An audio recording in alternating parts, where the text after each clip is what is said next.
You're exhausted, bone tired. You've been carrying weight for months.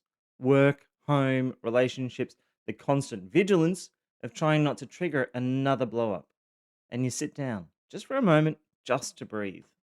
Must be nice to relax while I do everything. You were tired. Now you're guilty. Or maybe it's different. Maybe the weight gets too heavy and something cracks. Your eyes fill, your voice wavers. You're not sobbing, you're just human. And she looks at you like you've done something disgusting. Jesus, are you seriously crying right now? You were hurt and now you're ashamed. Or maybe you try to do something for yourself. You take a bath, you book a haircut, you sleep in on a Saturday after weeks of running on empty. And somehow that becomes evidence against you. Wow, the princess needs her beauty rest. You were recovering and now you're pathetic. Or maybe you finally admit that you are struggling. You mention therapy. You say you might need to talk to someone. And instead of support, you get a look, a laugh, a line that lands like a door slamming shut. You need professional help? God, you really are broken.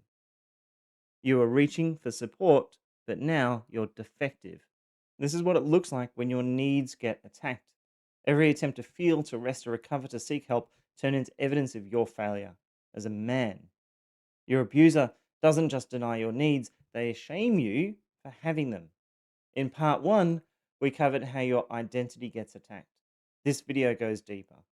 We're looking at how your abuser targets your needs, such as your right to feel, to rest, to care for yourself, to ask for help.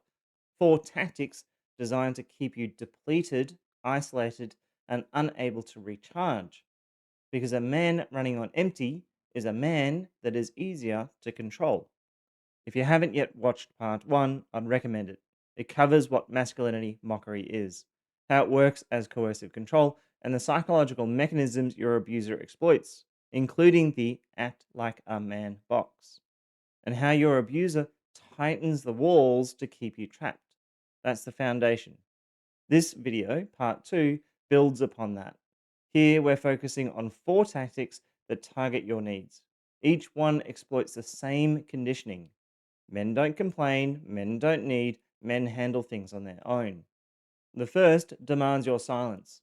Stoicism as obligation tells you a real man absorbs everything without flinching.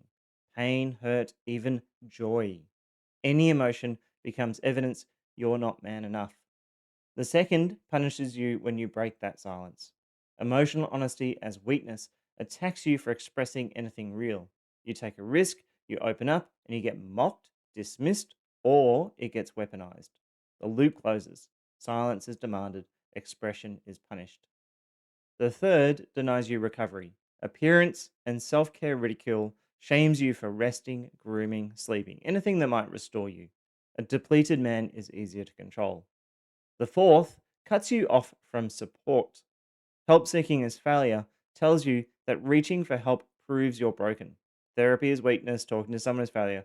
You stay isolated because seeking connection has been shamed out of you. Four tactics, one outcome. You stay depleted, isolated, and under control.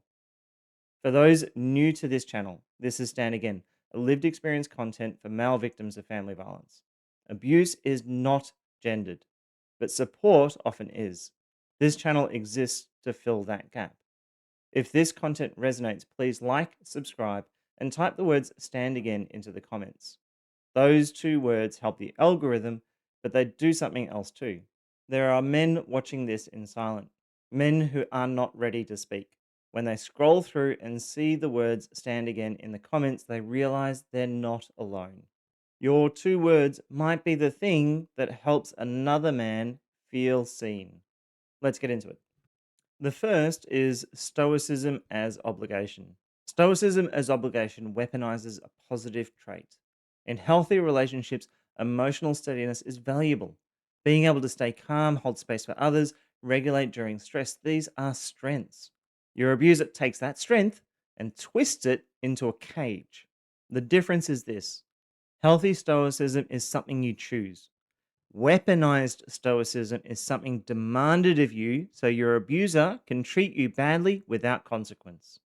You're supposed to be the strong one. I can't deal with your feelings right now. I've got enough on my plate. Someone has to hold it together around here. Why are you making this about you? I'm the one struggling. The tactic works like this: your abuser frames your silence as a duty. Your job is to absorb their cruelty, their moods, their outbursts, and show nothing. When they rage at you, you stay calm. When they mock you, you don't react.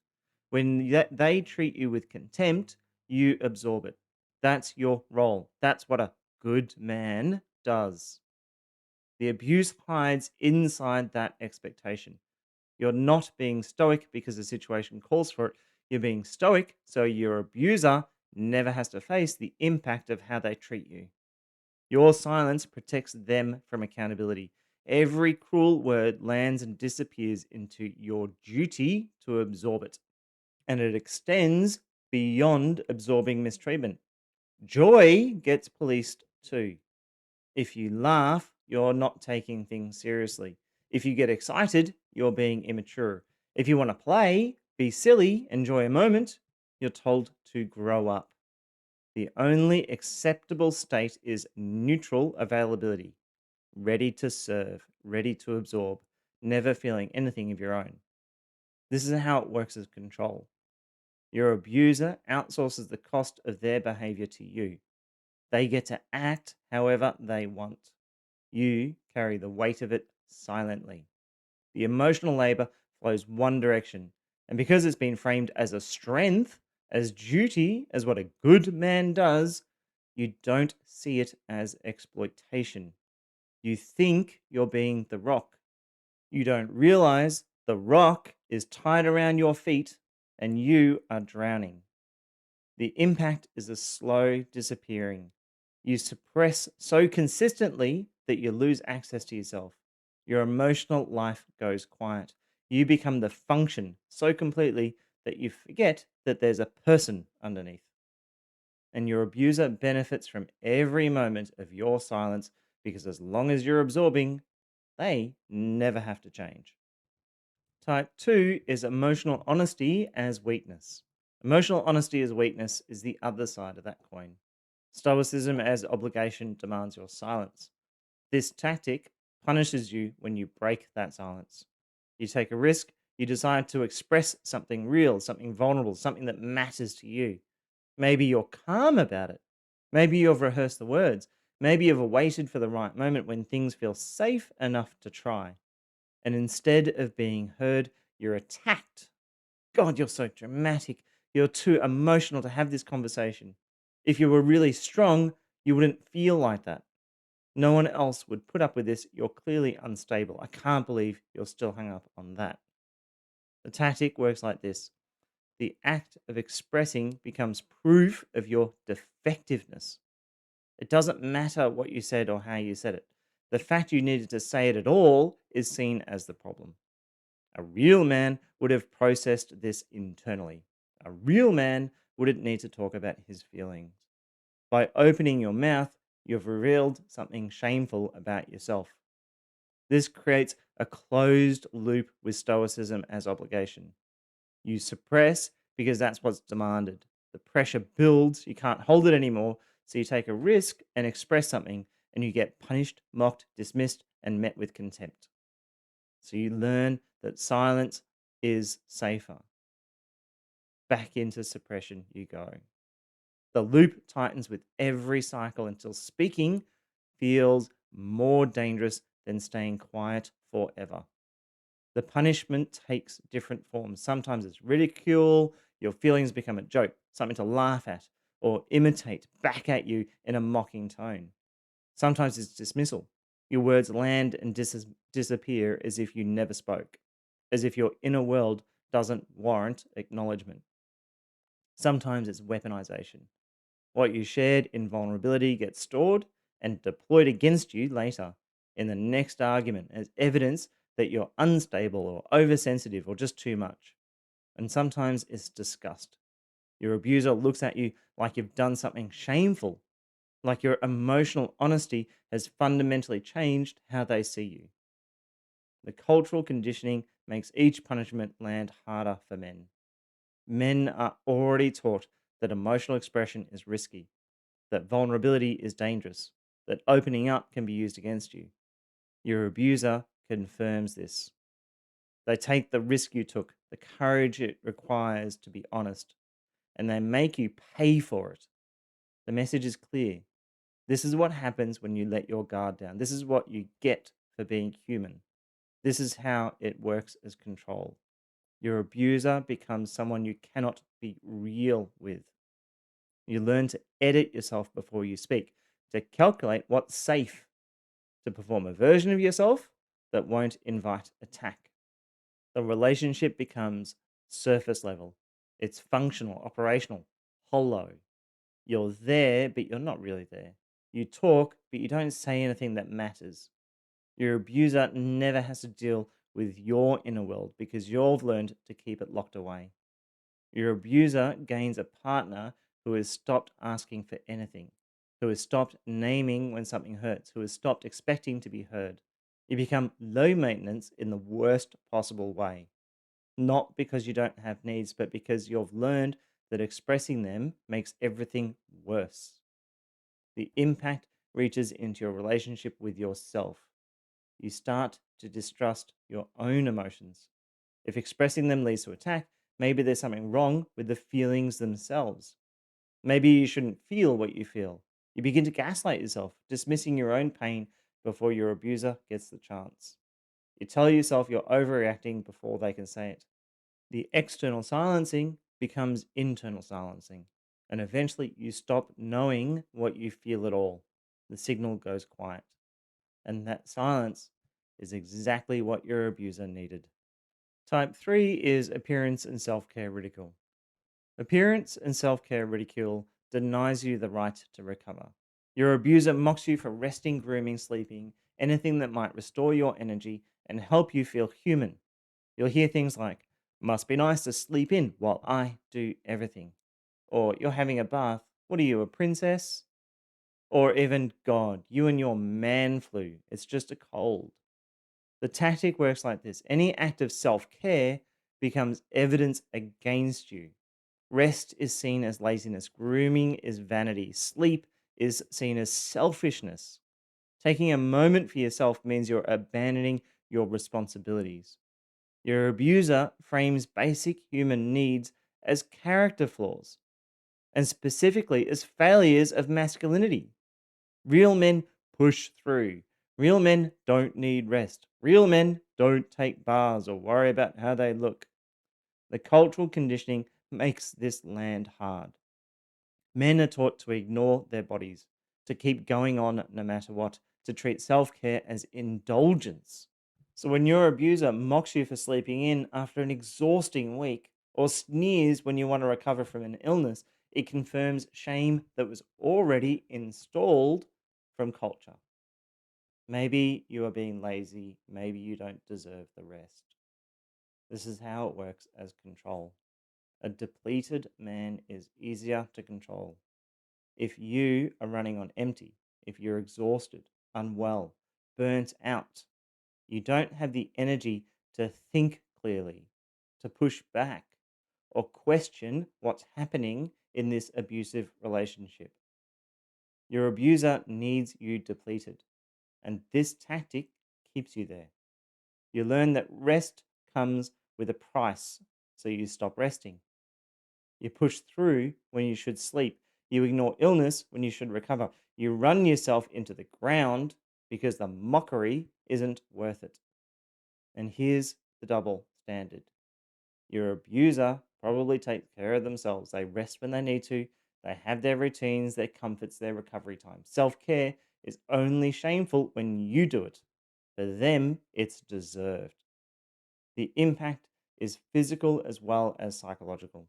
Your body breaks down, your health deteriorates, the exhaustion becomes chronic. And because you're being shamed out of self care, you don't do anything about it. You tell yourself you're fine. You wear your depletion like a badge of honor because that's what you've been trained to do. By the time you realize how empty you are, you don't have the strength left to do a single thing about it. Type 4 is help seeking as failure. Help seeking as failure cuts you off from support. Your abuser frames reaching for help, like therapy or confiding in a friend or asking for guidance, as proof that you're broken, you're weak, you're defective. A real man would handle this on his own. You're going to therapy? What? You can't cope without a stranger holding your hand? Or, God, you're so emotionally needy. Or, real men sort things out by themselves. You're such a victim, always running to someone. The tactic works like this: any attempt to seek external support becomes ammunition for your abuser. Therapy means you're unstable. Talking to a friend means you're gossiping or playing at victim. Reading a book about relationships means you're obsessive. The message is clear: normal people don't need help. The fact that you're seeking it proves there's something fundamentally wrong with you. The cultural conditioning makes this also devastating. Men are taught that asking for help is seen as weakness, that self sufficiency is masculine, that needing support is shameful. Your abuser continues to exploit this. They know you're already hesitating to reach out. So when they mock you for considering therapy or sneer at you for the idea of talking to someone, they're reinforcing the cultural shame that was instilled long before you met them. That's how that works as control, because external support is dangerous to your abuser. A therapist might help you see the pattern of coercive control you're under. A friend might tell you this isn't normal. A book might give you language for what's happening to you. Outside perspective threatens the reality your abuser has constructed, so they shame you away from it. They make sure you stay isolated with no one to reality check what's happening inside your abusive relationship. Your abuser gains a partner with no external input, no one asking questions about the dynamic you're in, no one saying, "I'm sorry, mate, that doesn't sound right." You become easier to control because you have no access to perspectives that might help you see clearly. The isolation is deliberate. The impact is that you stop reaching out for help. You don't call the friend, you don't book the appointment, you don't look for resources. You stay alone with your confusion, your pain, and your growing sense that something is wrong, but no way to confirm it, name it, or even address it. And the longer you stay isolated, the harder it becomes to imagine reaching out at all. By the time you realize how badly you need help, asking for help feels impossible. Your needs are not weakness. The need to feel, the need to rest, the need to recover, the need to ask for help. They are not flaws in your masculinity. They're requirements for being a human. Your abuser has framed these needs as failures because meeting them would give you strength. A man with emotional reserves can think clearly. A man with external support can get perspective. A man who's allowed to recover has energy to push back or leave. Your depletion serves them. Your isolation protects them. Your silence keeps them in control.